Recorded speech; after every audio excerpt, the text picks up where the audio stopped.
Big TV భక్తి సమాచారం WhatsApp ఛానల్లో జాయిన్ అవ్వండి. అన్ని విశేషాలు ఎప్పటికప్పుడు తెలుసుకోండి.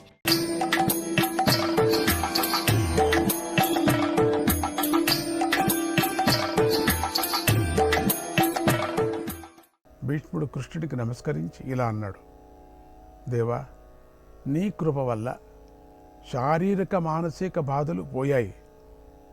ఆకలి దప్పికలు కూడా లేవు. ఇంద్రియాలకు ఎక్కడలేని శక్తి వచ్చింది. వేద విజ్ఞానంతో పాటు పరబ్రహ్మతత్వం కూడా తెలిసింది. నీ దయ వల్లే ఇదంతా జరిగింది. అయినా నేను అల్పుణ్ణే. ఏదో నాకు తెలిసింది చేతనైనట్టు చెప్తాను. అయినా నాకొక సందేహం. మహాజ్ఞానివి, సర్వసమర్థుడివి అయిన నువ్వే ఈ బోధ చేయరాదా? ఎందుకు ఇలా తటస్థుడిగా ఉంటుండే నన్ను ప్రోత్సహిస్తున్నావు స్వామి అన్నాడు. అప్పుడు కృష్ణుడు, భీష్మ, నువ్వు చెప్పింది నిజమే. ఈ సృష్టికి అంతటికీ కారణం నేనే. చంద్రుడు చల్లటి కిరణాలను ప్రసరిస్తాడు అనటంలో వింతేముంది? అలాగే ఇప్పుడు ప్రత్యేకంగా కీర్తిని సంపాదించడం వల్ల నాకు ఒరిగేది ఏమీ లేదు. కాకపోతే నువ్వు శాశ్వత కీర్తిని సంపాదించాలని, నీ కీర్తి లోకాలన్నీ వ్యాపించాలని, నీ భక్తి అందరికీ తెలియాలని నా సంకల్పం. అందుకే నా బుద్ధి వైభవాన్ని నీకు అనుగ్రహించాను. ఇక నువ్వు చెప్పబోయే సూక్తులు వేదంతో సమానమవుతాయి. నువ్వు అందరి పొగడ్తలను అందుకుంటావు. ధర్మజుడికి నువ్వు ఉపదేశించబోయే రహస్యాలను ఆచరించిన వారు ఇహపర సుఖాలను పొందగలరు. ఈ కారణంతోనే నీకు ఈ కర్తవ్యాన్ని విధించాను. కనుక సంశయాన్ని విడిచి యుధిష్ఠిరుడికి బోధన చేయన్నాడు. అందుకు భీష్ముడు నమస్కరించి తన అంగీకారాన్ని తెలిపి ఇలా అన్నాడు, నువ్వు చెప్పినట్టే చేస్తాను. ఈ ధర్మరాజు సామాన్యుడు కాడని నాకు తెలుసు. సత్యము, శాంతి, దాంతి అన్నీ ఈతడిలో ఉన్నాయి. ఇతడు కామావేశంతో కానీ, ధనలోభం వల్ల కానీ, భయాందోళన వలన కానీ ధర్మాన్ని అతిక్రమించడు. అందుకే నువ్వు ఇతడికి హితోపదేశం చెయ్యమని చెబుతున్నానని నాకు తెలుసు. నువ్వు చెబుతున్నావు. ఇక ధర్మరాజు నన్ను ఏమైనా ప్రశ్నించవచ్చు. ఆ ప్రశ్నలన్నిటికీ మంచి సమాధానాలు చెప్పి ఇతడి సంశయాలను తొలగిస్తాను అని చెప్పాడు.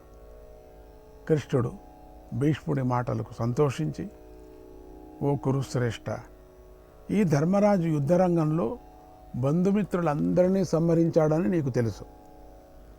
అందువల్ల నీ ముందు తలపైకి ఎత్తలేకపోతున్నాడు. చాలా సంకోచిస్తున్నాడు. కరుణలేని వాడినని, క్రూరాత్ముడినని నువ్వు తిడతావేమోనని భయపడుతున్నాడు. కనుక నువ్వు ప్రేమతో ప్రసంగాన్ని ప్రారంభించన్నాడు. అది విని భీష్ముడు నవ్వుతూ ఇలా అన్నాడు, ముకుంద, బ్రాహ్మణులకు అధ్యయనం, అధ్యాపనం, దానం, ప్రతిగ్రహం మొదలైనవి ధర్మాలు. అదేవిధంగా క్షత్రియులకు యుద్ధంలో శత్రువులైన బంధుమిత్రుల సంహారం కూడా ధర్మమే. అంతేకాదు, ధర్మ మార్గాన్ని విడిచిపెట్టిన ఎవరైనా యుద్ధంలో సంహరించవచ్చు. అలా చేయటం వల్ల పుణ్యమే వస్తుంది, కానీ పాపం రాదు. మరి ఈ విషయంలో ధర్మరాజుకు సందేహం ఎందుకు అన్నాడు. ఈ మాటలతో ధర్మరాజు కొద్దిగా ధైర్యం వచ్చింది.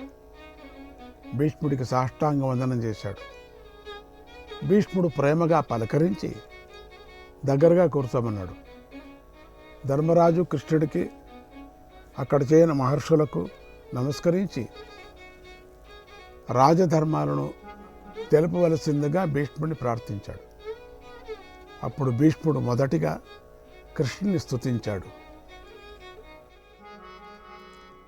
విష్ణవే నమో నమో సహిష్ణవే నమో నమో, విష్ణవే నమో నమో సహిష్ణవే నమో నమో, విష్ణవే నమో నమో సహిష్ణవే నమో నమో, విష్ణవే నమో నమో సహిష్ణవే నమో నమో, శంకినే చ చక్రిణే కిరీటినే చ నమో నమో.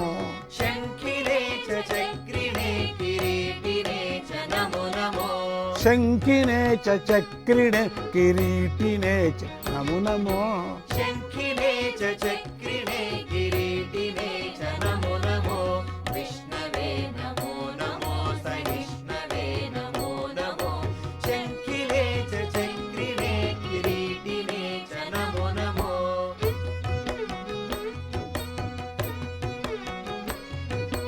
మాయినే నమో నమో యోగినే నమో నమో.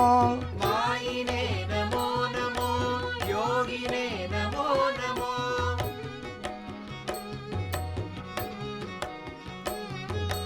తంత్రిణే చ మంత్రిణే విరక్తినే చ నమో నమో. తంత్రిణే చ మంత్రిణే విరక్తినే చ నమో నమో. విష్ణవే నమో నమో సహిష్ణవే నమో నమో. శంఖినే చ చక్రిణే కిరీటినే చ నమో నమో. శంఖవే నమో నమో సహిష్ణవే నమో నమో. శంఖినే చ చక్రిణే కిరీటినే చ నమో నమో.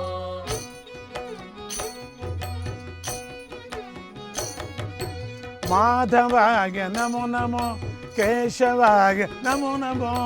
మాధవాయ నమో నమో కేశవాయ నమో నమో.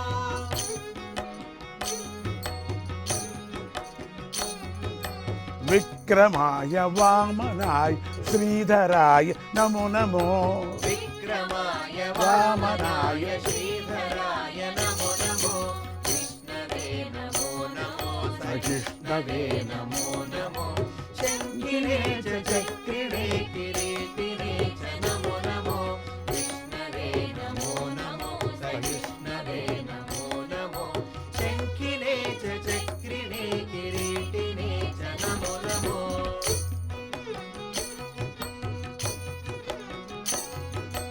అచ్యుతాయ నమో నమో జనార్దనాయ నమో నమో. అచ్యుతాయ నమో నమో జనార్దనాయ నమో నమో. శౌరయే మురారయే మదారయే చ నమో నమో. శౌరయే మురారయే మదారయే చ నమో నమో. విష్ణవే నమో నమో సహిష్ణవే నమో నమో. శంఖినే చ చక్రిణే కిరీటినే చ నమో నమో. విష్ణవే నమో నమో సహిష్ణవే నమో నమో. శంఖినే చ చక్రిణే కిరీటినే చ నమో నమో.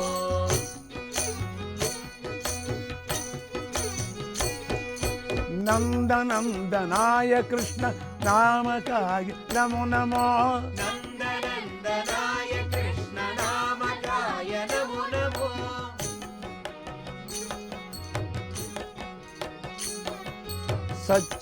సచ్చిదానందనాయ సాత్వికాయ నమో నమో. సచ్చిదానందనాయ సాత్వికాయ నమో నమో. విష్ణవే నమో నమో సహిష్ణవే నమో నమో. శంఖినే చ చక్రిణే కిరీటినే చ నమో నమో. విష్ణవే నమో నమో సహిష్ణవే నమో నమో. శంఖినే చ చక్రిణే కిరీటినే చ నమో నమో. తర్వాత వేదాలను వేద స్వరూపులైన వ్యాసాది మహర్షులను స్మరించి వారికి నమస్కరించి గంభీర ధ్వనితో ధర్మ ప్రసంగాన్ని ప్రారంభించాడు. ఆ ప్రసంగంలో దండనీతి శాస్త్రము, వర్ణాశ్రమ ధర్మాలు, రాజ్యపాలన, అర్థశాస్త్రము, యుద్ధోపాయాలు, శకున శాస్త్రాలు, రాజధర్మాలు, చతురంగ బల రక్షణ, పాపాన్ని నిర్మూలించుకునే పద్ధతి, ధర్మదేవత వర్ణన, ధర్మార్థ కామ విచారము, శరణాగత రక్షణ, సత్యస్వరూప వివరణ, పురుషార్థాల తారతమ్యం, పంచభూతాల ఉత్పత్తి, ఇలా ఒకటేమిటి ఎన్నెన్నో విషయాలు వచ్చాయి. విష్ణుమంత్ర ప్రభావాన్ని గురించి తెలిపాడు. విష్ణు సహస్రనామాన్ని బోధించాడు, ఆధ్యాత్మ విద్యను బోధించాడు, దాన ప్రాముఖ్యతను తెలిపాడు, అహింసా శక్తిని బోధించాడు, ముక్తి మార్గాన్ని నిరూపించాడు, శాస్త్రజ్ఞానం లేని వాళ్ళు చేయవలసిన సాధనను తెలిపాడు, తత్వోపదేశాన్ని చేశాడు, మోక్షధర్మాన్ని ఉపదేశించాడు, పరమేశ్వరనామ నిర్వచనాన్ని తెలిపాడు, ఉంచవృత్తి మహిమను బోధించాడు.